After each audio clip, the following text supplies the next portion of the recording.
Eu te levantarei, filho amado, filho querido, restituirei tuas forças e te atrairei a mim e te darei novas vestes, filho amado. Capítulo 5. Nós paramos e vamos retomar a leitura de Santa Rita de Cássia, os preparativos para a cavalgada. Antes de darmos sequência, eu te convido a um Pai Nosso. Pai nosso que estais nos céus, santificado seja o vosso nome. Venha a nós o vosso reino e seja feita a vossa vontade, assim na terra como no céu. O pão nosso de cada dia nos dai hoje. Perdoai as nossas ofensas, assim como nós perdoamos a quem nos tem ofendido.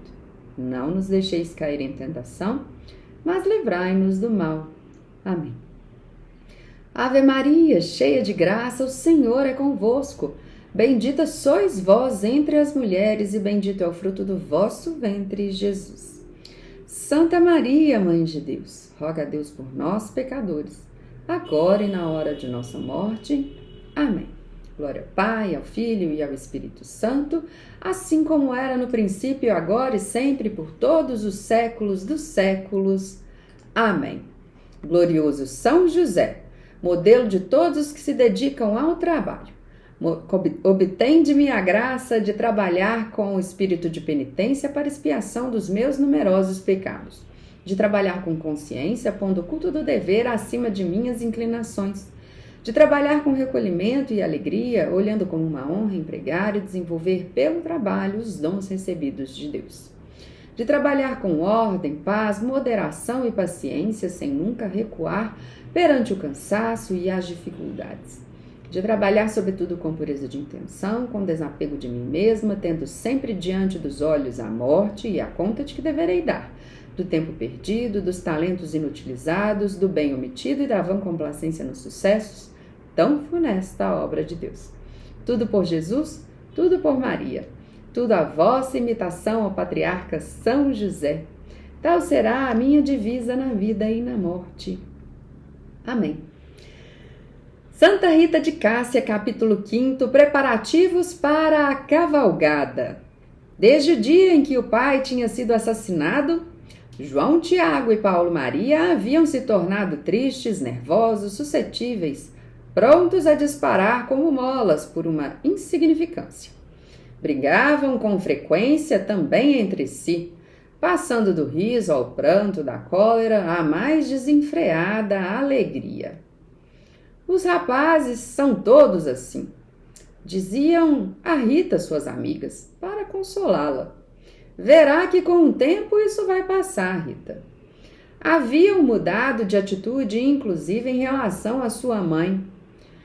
Não que lhe faltassem com o respeito, mas Rita os sentia ausentes, mesmo que fisicamente lhe estivessem próximos. Além disso, qualquer desculpa era boa para sair de casa e passar grande parte do dia com os amigos. E nem todas as companhias que os dois gêmeos tinham eram boas. Quando Rita, com muita doçura, lhes recomendava que estivessem atentos quanto à escolha dos amigos, observando por onde andavam e o que faziam, os filhos lhes respondiam que já não eram mais crianças. Sabemos o que fazemos e somos capazes de assumir nossas responsabilidades. Era a resposta costumeira. Rita pensava em como teria sido diferente se estivesse ainda com seu Paulo, que nos últimos tempos havia aprendido a ser esposo dedicado e pai afetuoso, sempre disponível para o diálogo, mas ao mesmo tempo severo. Em suas orações cotidianas, Rita se dirigia ao Pai do céu pedindo-lhe que cuidasse dos seus filhos, que dele tanto necessitavam. Aos primeiros repiques dos sinos da igreja de Santa Maria Madalena, que anunciavam as vésperas, a vida de Roca Porena, a pequena aldeia de Cássia, distante da cidade um par de léguas, parava como que por encanto. Os camponeses que regressavam do campo vizinho apressavam o passo e quem, tendo saído para solucionar algum assunto naquela hora, se encontrasse ainda pelo caminho, tomava o atalho para mais curto, assim retornar à própria moradia sem retardar-se um momento sequer a mais. Os poucos forasteiros da passagem de Roca Porena chegavam à hospedaria com a maior pressa possível, evitando assim maus encontros. Repentinamente, a praça foi invadida por 5 jovens que gritavam e batiam com seus pés, como se tivessem nos calcanhares uma matilha de cães, de guardas lançados à perseguição da presa. Dispuseram-se sob o pequeno muro que cercava a igreja e, continuando a gritar, tiraram da causebrache e das túnicas folhas, terra e musgo que o bosque tinha deixado como recordação de uma visita um tanto movimentada. Com efeito, para quem os conhecia bem, não era difícil imaginar como haviam passado, como muitas outras vezes, boa parte do dia no bosque vizinho, correndo um atrás do outro entre as confusões de freixos, olmos e tílias e armando ciladas imaginárias na luz incerta da tarde. De seu relato, entremeado com risos e gritos, pôde-se depreender que se haviam deparado com um rebanho que atravessava o bosque e não haviam deixado escapar a ocasião de promover uma luta ímpar com ovelhas e carneiros, que se haviam dispersado em todas as direções, como se tivessem visto aparecer repentinamente um basilisco.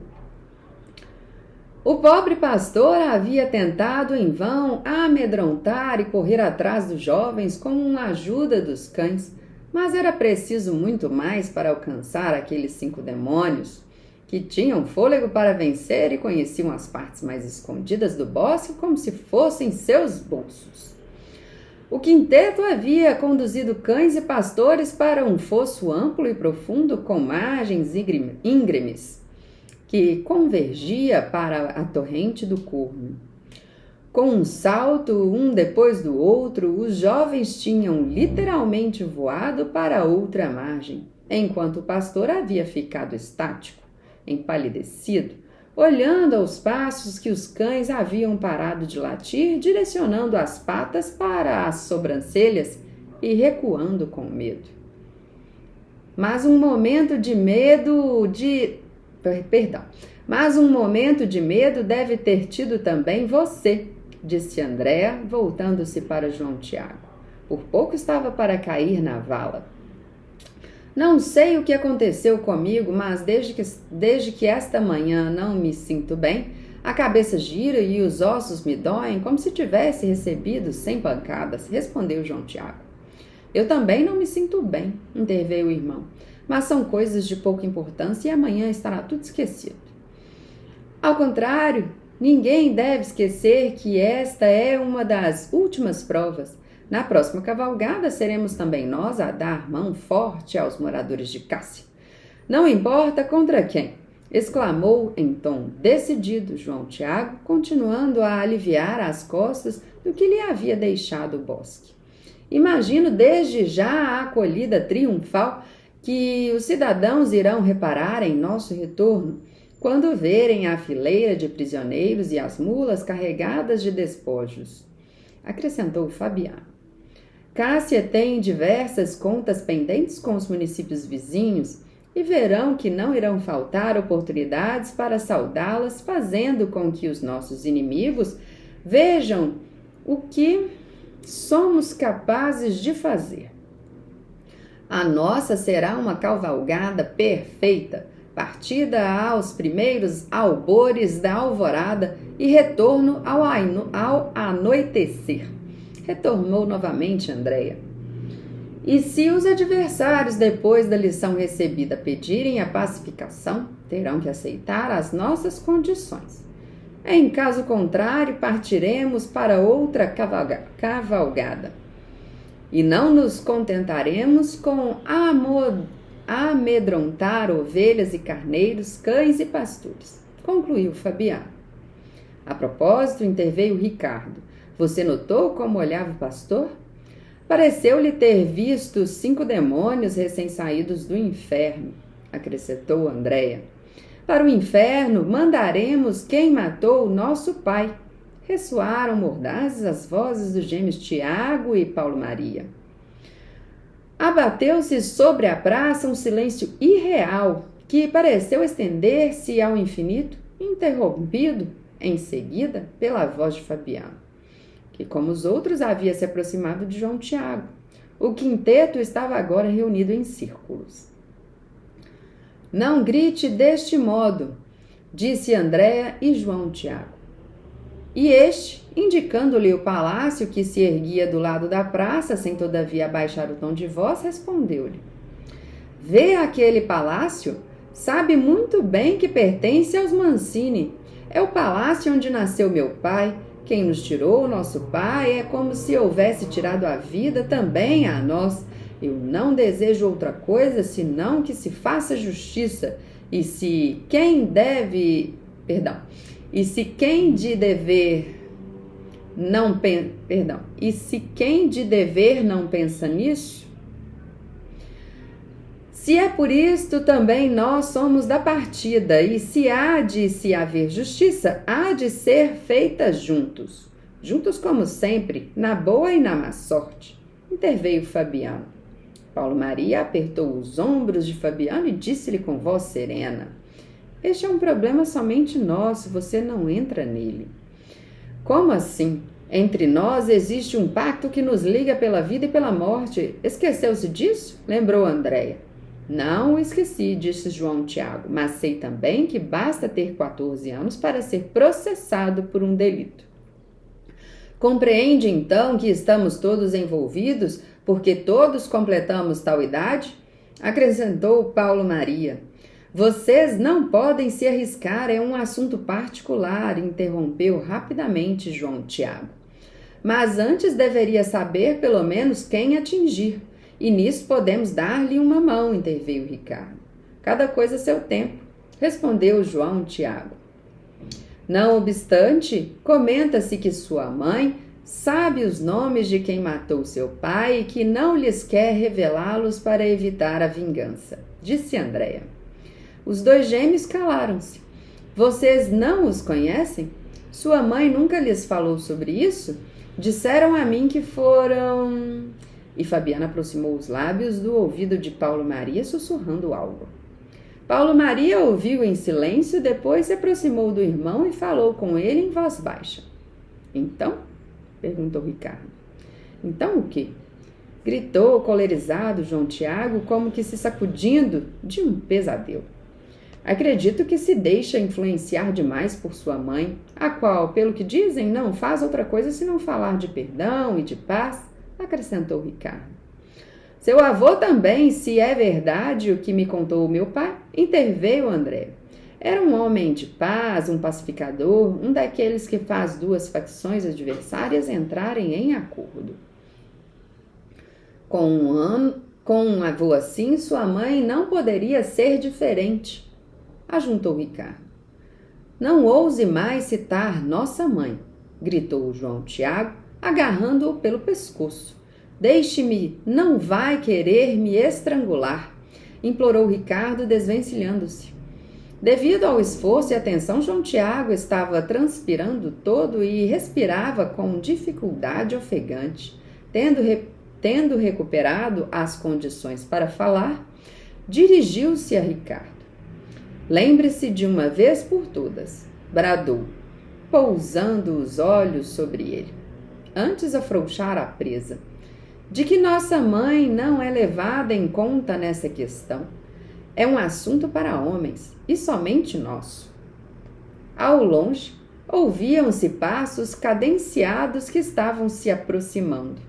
A ronda, exclamaram os 5 a uma só voz, levantando impetuosamente os pés e tomando cada qual o caminho para a própria casa, não sem ter combinado antes o encontro para o dia seguinte. Até amanhã sobre as margens do Corno, foi o brado de convite de João Tiago. Até amanhã, responderam todos. Suas vozes se dispersaram na distância, enquanto que os passos da ronda se tornavam cada vez mais próximos. Finalizamos assim, então, o capítulo 5 e eu vou dar sequência ao capítulo 6. Uma prova ainda maior. No mesmo instante em que os 2 gêmeos se dirigiam para a casa, sua mãe Rita Lotti, viúva do moleiro e comerciante Paulo Mancini, voltava da horta, tendo na mão um pequeno ramo de alecrim.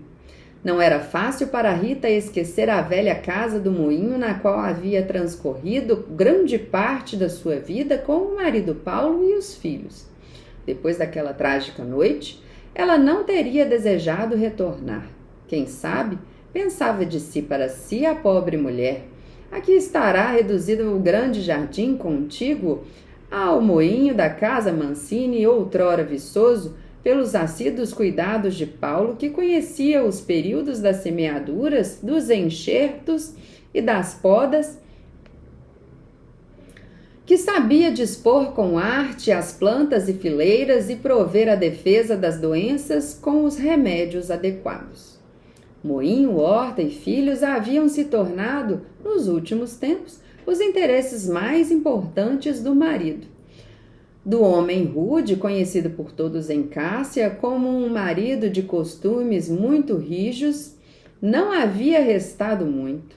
O contato com uma esposa doce e cheia de amor havia acabado por contagiá-lo. A sua arrogância e a sua soberba, um pouco por vez, haviam dado lugar à reflexão, ao respeito, ao amor. Paulo estava se tornando um homem novo, e Rita rendia graças a Deus por esta mudança em todos os momentos do dia. De volta à horta e com a mente ainda ocupada naquelas caras recordações, Rita pôs-se a tirar do forno os biscoitos, feitos com ovos, farinha, passas e açúcar refinado, preparados para os filhos que estariam de volta dali a pouco. Procurava satisfazê-los de todas as maneiras, apanhando-os também pela gula, preparando para eles alimentos requintados e saborosos, ao passo que ela, o mais das vezes, jejuava ou contentava-se com qualquer sobra, com um pedaço de pão endurecido e um copo de água. Com todos os tipos de cereais e de grãos que passavam pelo moinho, trigo, milho, cevada, aveia, centeio, arroz, ervilha, feijão e muitos outros ainda, jamais havia faltado o necessário para preparar toda espécie de iguarias, e por certo os 2 rapazes não faziam repetir 2 vezes o convite para sentar-se à mesa. Como Rita se sentia feliz por tê-los junto a si, ao menos 1 hora do almoço. No jantar, via-os cada vez mais raramente, com a desculpa de que hoje iam ter com um amigo, amanhã com outro. Ela desejava que os filhos crescessem bem no santo temor de Deus e no respeito às leis, e estava muito preocupada com as amizades que os 2 mantinham em algum tempo. Ademais, quando se atrasavam para voltar, ficava inquieta, pois temia que lhes houvesse acontecido algo ruim. Naquele momento entraram os 2 rapazes acalourados e cansados. Acomodaram-se em torno da mesa e pediram imediatamente algo para beber. João Tiago, que ainda conservava no coração e na mente as palavras dos companheiros, ignorando mundos e fundos, perguntou sem mais preâmbulos. É verdade que você sabe quem matou nosso pai? A pergunta, se bem que fosse nova e dirigida dessa forma, sem qualquer prévio aviso, não apanhou Rita de surpresa, pois esperava que fosse feita um dia ou outro, embora alimentasse a secreta esperança de jamais ouvi-la dos filhos. As últimas palavras de seu pai foram um convite à reconciliação, lembrando o que nos ensina o Evangelho. Felizes os que promovem a paz, porque serão chamados filhos de Deus. Não me cansei jamais de rezar a Deus para os que ajude e se tornem fortes a ponto de romper as cadeias do ódio, prontos para responderem à ofensa com perdão, renunciando ao triste hábito da vingança. Mas nós queremos justiça, retrucou João Tiago, com o rosto totalmente tenso. Rita notou que a fronte do filho estava emperlada de suor, como também de Paulo Maria. Ao ouvir aquelas palavras, sentiu um aperto no coração, mas continuou a falar aos filhos com muita serenidade e doçura. Lembrem-se de quantas vezes, juntamente com seu Pai, rezamos as palavras que o próprio Jesus nos ensinou. Pai nosso, perdoa as nossas dívidas, assim como nos perdoamos aos que nos devem. Jesus nos convida a perdoar, convida-nos a amar a todos como Ele nos amou. Amai-vos uns aos outros, assim como eu vos amei. Os olhos de João Tiago e Paulo Maria foram se tornando brilhantes de lágrimas, à medida que a voz da mãe lhes recordava as palavras de Jesus. Rita continuou. A paz e a justiça agem juntas. Não é preciso resignar-se, não é preciso desesperar-se, nunca. E muito menos fazer justiça com as próprias mãos. Não me cansarei jamais de rezar para que vocês se tornem construtores de paz, para que façam sua regra do amor e que é a única lei que pode ajudar o mundo a sair da barbárie e da violência. A confiança em Deus é a fonte de toda reconciliação.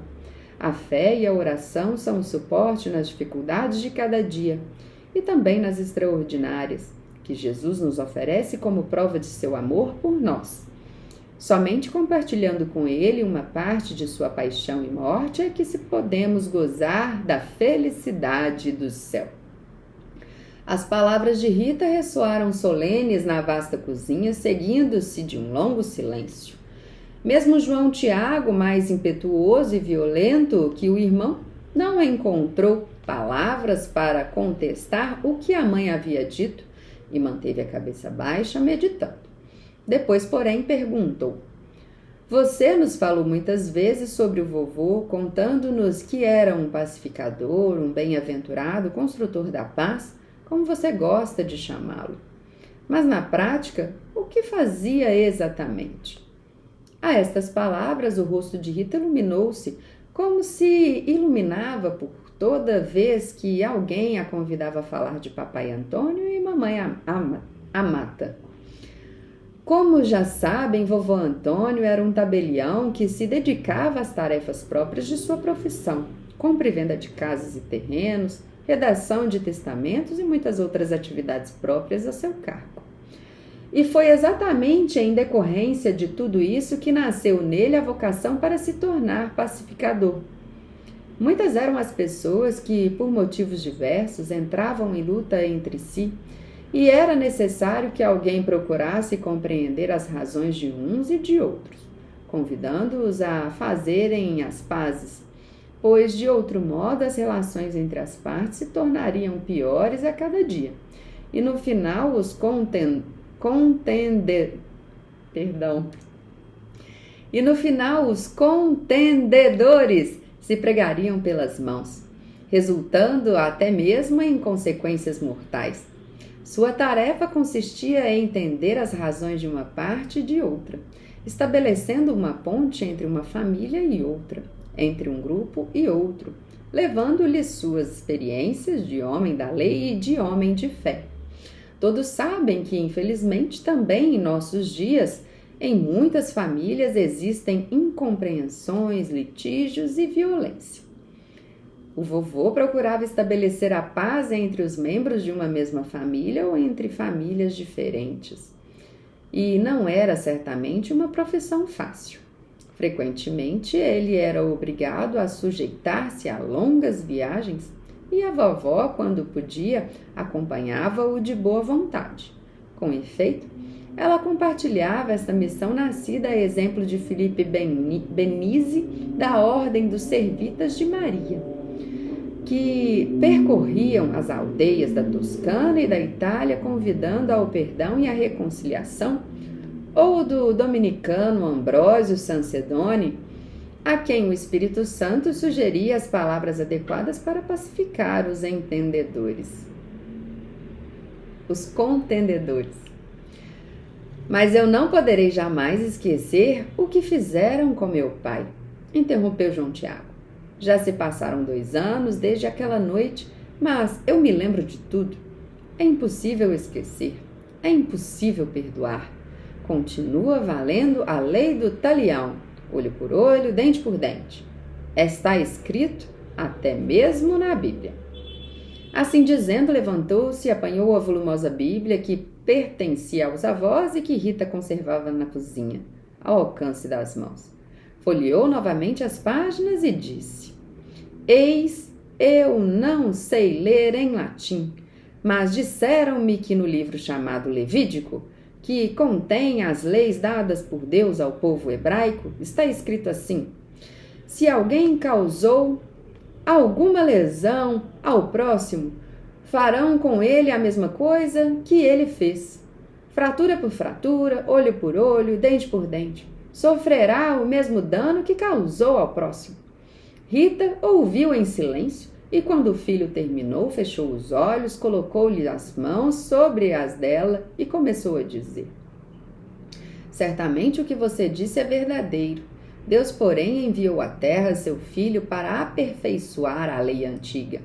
No Evangelho, Jesus afirma: ora, a vós que me escutais, eu digo, amai os vossos inimigos e fazei o bem aos que vos odeiam. Falai bem dos que falam mal de vós e orai por aqueles que vos caluniam. Se alguém te bater numa face, oferece outra também. E se alguém tomar o teu manto, deixa levar também a túnica. Dá a quem te pedir, e se alguém tirar do que é teu, não peças de volta. Assim como desejais que os outros vos tratem, tratai-os do mesmo modo. Se amais somente aqueles que vos amam, que generosidade é esta? Até os pecadores amam aqueles que os amam. E se fazeis o bem somente aos que vos fazem o bem, que generosidade é essa? Os pecadores também agem assim. E se prestais ajuda somente àqueles de quem esperais receber, que generosidade é essa? Até os pecadores prestam ajuda aos pecadores para receberem o equivalente. Amai os vossos inimigos, fazei o bem e prestai ajuda, sem esperar alguma coisa em troca. Então a vossa recompensa será grande. Sereis filhos do Altíssimo, porque Ele é bondoso também para com os ingratos e maus. Se não somos nós que podemos nos vingar quanto ao que aconteceu com nosso pai, por que então Deus não dá o justo castigo àqueles desapiedados, assassinos? Fez a pergunta Paulo Maria. A resposta a esta pergunta, retomou Rita lentamente, olhando para os filhos com doçura, pode ser encontrada em outra passagem da Bíblia, no livro de Ezequiel, onde está escrito: juro por minha vida, oráculo do Senhor Deus, não tenho prazer na morte do ímpio, mas antes que ele mude de conduta e viva. No breve silêncio que se seguiu, Rita levantou-se para terminar de colocar a comida sobre a mesa. Comam agora, porque certamente estão com fome. Depois de toda aquela correria pelo bosque, para cima e para baixo, é fácil perceber pelo tanto que estão transpirando, disse sorrindo. Não estou com muita fome, disse João Tiago, passando a mão sobre a fronte emperlada de gotículas de suor. Tampouco eu, fez eco Paulo Maria. Mas vocês não devem recusar o alimento devido ao que acabamos de falar, disse-lhes a mãe. Não é pelo que a senhora disse, é pelo que não estou me sentindo bem, justificou-se Paulo Maria. Desde esta manhã, nenhum de nós dois está bem. É melhor ir para a cama e assim amanhã tudo terá passado, concluiu João Tiago, encaminhando-se para o quarto, seguindo imediatamente o irmão. Rita quis acompanhá-los para descer de novo às pressas e tirar a mesa da qual ninguém havia se servido bem de alimento algum. Passou a noite inteira em vigília junto aos filhos, que alternavam sonos tranquilos com pesadelos seguidos de gritos e suadouros. O médico, chamado às pressas no dia seguinte, ordenou imediatamente a flebotomia para tentar eliminar os líquidos nocivos. A seguir, no entanto, com o agravamento da doença e sua impotência, não soube dizer outra coisa senão abrir os braços. Rita velou pelos filhos dia e noite sem jamais afastar-se daqueles 2 leitos. Nos dias seguintes, a febre não deixou um só instante aqueles 2 corpos, já reduzidos ao ponto de causar piedade. Quantas vezes havia oferecido a Deus a própria vida em troca da vida dos filhos? Por que Deus não dava atenção às suas palavras? Por que não se apressava a correr em sua ajuda? Rita sentiu que Deus estava lhe pedindo outra prova. Antes de torná-la digna de participar dos sofrimentos da paixão e morte de seu filho, esta, porém, era uma outra prova demasiado grande. João, Tiago e Paulo Maria era tudo para ela, mesmo que fizessem sofrer com o seu contínuo desejo de vingança. Naquela noite de vigília, Rita dirigiu-se a Deus com estas palavras: antes que se machuquem com um pecado tão grande a teus olhos, é melhor que os tomes contigo, Senhor. Contudo, não seja feita a minha vontade, mas a tua. Decorridos dos 2 anos da morte do pai, João, Tiago e Paulo Maria consumaram suas vidas no espaço de poucos dias, um após o outro, enquanto Rita não tinha mais lágrimas para chorar. Finalizamos o capítulo 6. Vamos deixar o próximo capítulo para o próximo vídeo. O nome do 7º capítulo é Uma Igreja Dividida. Te vejo no próximo capítulo. Se você curtiu, compartilhou, sabe de alguém que quer conhecer um pouco mais sobre a vida de Santa Rita de Cássia, compartilhe a playlist que está aqui no nosso canal. Nos vemos até daqui a pouco. Tchau, tchau.